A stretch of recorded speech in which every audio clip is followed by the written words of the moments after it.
महाराज की उपस्थिति में वंदनीय बुद्ध और परम ज्ञानी सौंदंड का इस राजसभा में स्वागत करता हूं।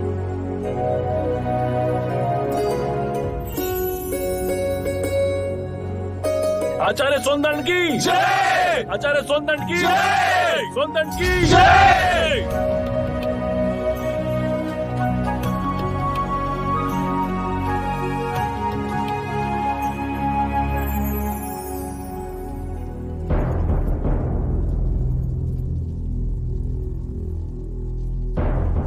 आज ये दोनों मान्यवर महाराज की उपस्थिति में इस राजसभा में अपने अपने विचार व्यक्त करेंगे। ऐसे विचार जिससे आप लोगों के ज्ञान की वृद्धि होगी। अब मैं दोनों मान्यवर से विनती करता हूं कि वो किसी एक विषय पर अपने विचार प्रकट करें। आप आयु में मुझसे छोटे हैं, अतः विषय चुनने का अवसर भी मैं आप ही को देता हूं। कहिए, किस विषय पर चर्चा करनी है?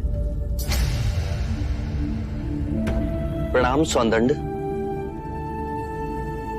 क्या आप बता सकते हैं कि एक सच्चे ब्राह्मण में कौन कौन से गुण होना अनिवार्य है? यदि आप चाहें तो वेदों के उदाहरण भी दे सकते हैं। वेद पाठ तो सौंदंड का प्रमुख विषय है।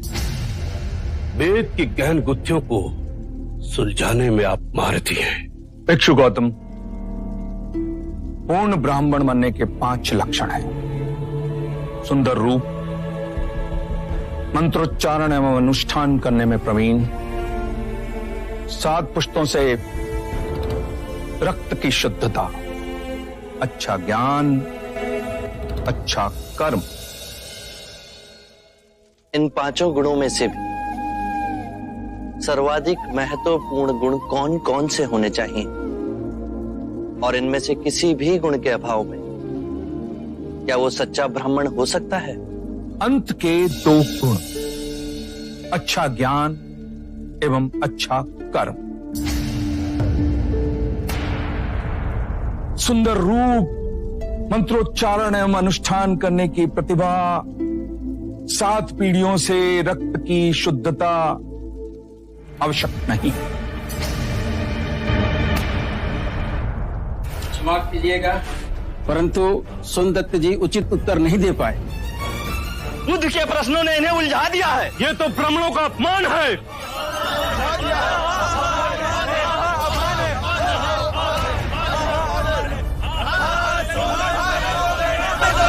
आदरणीय सभागण, यदि आप सौंदर्य में आस्था रखते हैं तो कृपया कर शांत हो जाइए।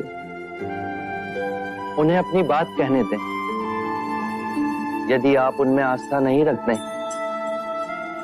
तो आप में से जो चाहे इस विषय की चर्चा को आगे बढ़ा सकता है।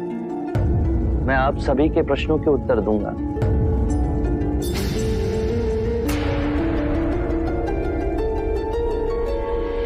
मित्रों, हम सबके बीच में मेरा चचेरा भाई अंगक बैठा हुआ है।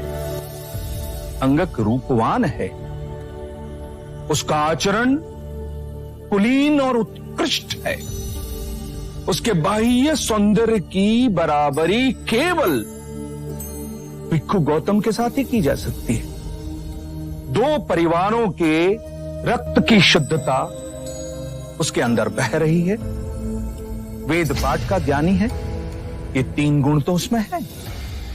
पर यदि विचार के रूप में देखें कि अंगक मदिरापान करता है, हत्याएं करता है, बलात्कार करता है, झूठ बोलता है, चोरी भी करता है, तो उसके बाकी के गुणों का कोई मूल्य ही नहीं रह जाएगा। अतः मित्रों, सदकर्म और ज्ञान ही सर्वोपरि है पूर्ण ब्राह्मण बनने के लिए।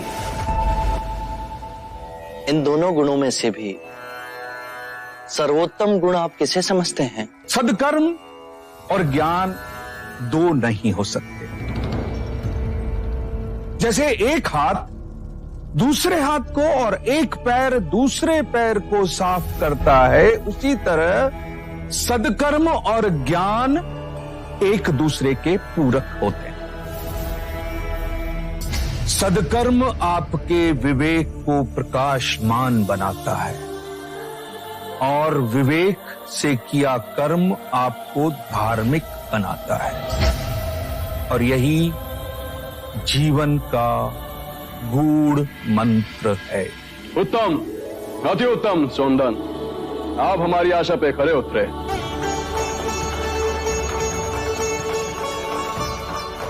बुद्ध, अब आप बताएं कि हमारे परम विद्वान सोनदन से आप क्या पूछना चाहते हैं?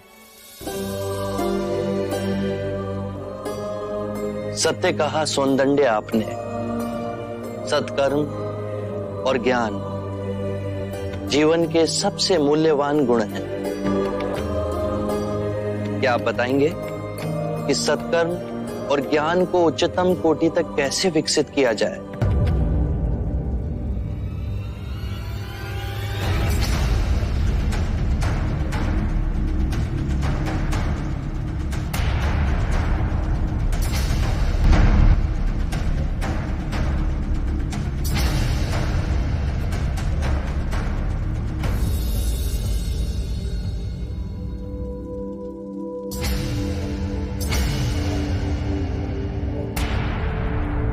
हे करुणा निदान,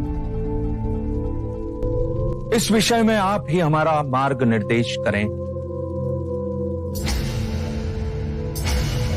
हम तो केवल सिद्धांत जानते हैं, किंतु आप बुद्ध बन परम सत्य को प्राप्त हुए हैं। हे परम पुरुष, आप ही बताएं, सदकर्म और ज्ञान की उच्चतम कोटि तक कैसे पहुंचा जा सकता है? आत्म मुक्ति के 3 चरण हैं: शीलाचार, ध्यान और ज्ञान। यदि हम शीलों का आचरण करते हैं तो ध्यान साधना में वृद्धि होती है, और ध्यान साधना से ज्ञान का उदय होता है, जिससे शीलों का गहन आचरण करना संभव होता है। इसके द्वारा काम, क्रोध, मोह, माया, तृष्णा से दूर हो आत्म मुक्ति, शांति और आनंद को प्राप्त कर सकते हैं।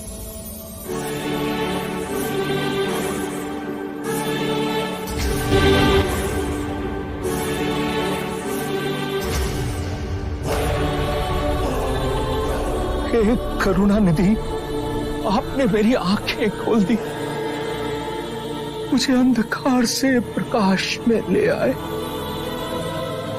हे परम पुरुष, मुझे आपकी शरण में ले ले। मुझे इस संग की शरण में ले ले परम पुरुष।